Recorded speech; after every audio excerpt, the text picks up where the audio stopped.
Hello, everyone. It is Nathan Graham from Synthetic Echo Incorporation. Yeah.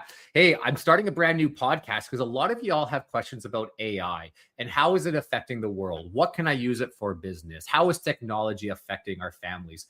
And this is now a certain point. My job is I give companies AI audits and I help them actually improve their workflows, improve their technology, and improve their programs all through AI. As a matter of fact, if you reach out to me, you're most likely getting my AI assisted because I am one person with no production crew or anything. And yet I operate a large business off AI agents. So please stay tuned in. The Synthetic Echo.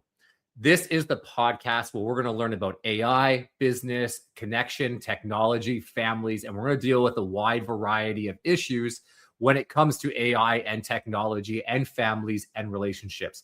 Make sure it doesn't replace you. All right, stay tuned in for our first episode coming soon.